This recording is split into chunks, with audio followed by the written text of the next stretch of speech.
আষাঢ় 10ই জুলাই বৃহস্পতিবার গুরু পূর্ণিমা,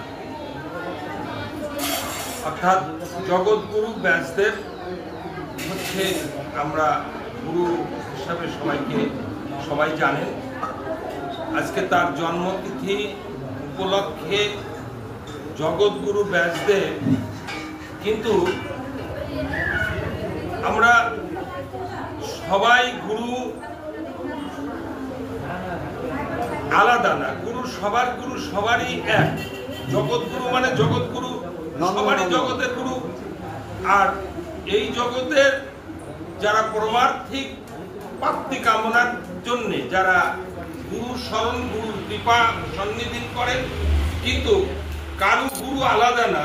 গুরু বলতে সবাইকেই একই গুরু। ওই যে অনেকেই বলে যে আপন আপন গুরু, কিন্তু ভুল কথাটা। অর্থাৎ সবারই গুরু, সবারই সমান, সব গুরুই সবার হতে পারে। গুরু জগৎময়, অর্থাৎ গুরু জগৎময়। জগৎ কেন হচ্ছে? সেটা হচ্ছে গুরু অনাদিরাদি গোবিন্দ, তিনিই গুরু, তিনি জগৎপতি। তখন এই সংসারের সবকিছু তিনি। গুরু কৃপাহি কেবলম, অর্থাৎ অখণ্ড মণ্ডলাকারং ব্যক্তং যেন চরাচরম তৎপদং দর্শিতং যেন তস্मै শ্রী গুরুবে নমঃ। গুরু ব্রহ্মা, গুরু বিষ্ণু, গুরু দেব মহেশ্বর, গুরু সাক্ষাৎ পরম ব্রহ্ম, তস্मै শ্রী গুরুবে নমঃ। অজ্ঞানতিমিরান্ধস্য জ্ঞানাঞ্জন শলাকয়া চক্ষুরুন্মিলিতং যেন তস্मै শ্রী গুরুবে নমঃ।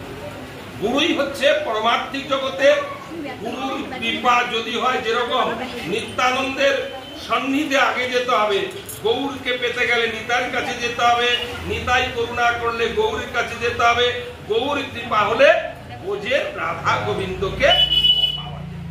অর্থাৎ এই হচ্ছে ভজন, এই হচ্ছে মহাপ্রভু। তিনি কলিযুগে আসবার কোনো প্রয়োজন ছিলেন না, তার পরিষদ বর্গ এসেছেন, তাতেই সবকিছু চলে যায়। কিন্তু আমার গোবিন্দ মাঝে মধ্যে আসে, দেখেন আমি তোমাকে দায়িত্ব দিয়েছিলাম, দায়িত্বটাকে তুমি পালন করেছো। সেই দায়িত্বটা দেখবার জন্য আমার মহাপ্রভু এসেছিলেন এই কলির জীব উদ্ধার করবার জন্য। তাই কলির জীব উদ্ধার করবার জন্য আমার গৌর সুন্দর এসেছেন ঘরে ঘরে। এই হরিনাম, হরে কৃষ্ণ কৃষ্ণ কৃষ্ণ হরে হরে, হরে রাম রাম রাম হরে হরে। এই সোনাম 32 অক্ষর জীবকে দিয়া জীবের উদ্ধার। আর আজকে আমরা যার জন্য আমরা এই অনুষ্ঠানটা করছি, হাজার হাজার বছর অতিক্রম করেছে এই যে এই গুরু পূর্ণিমা।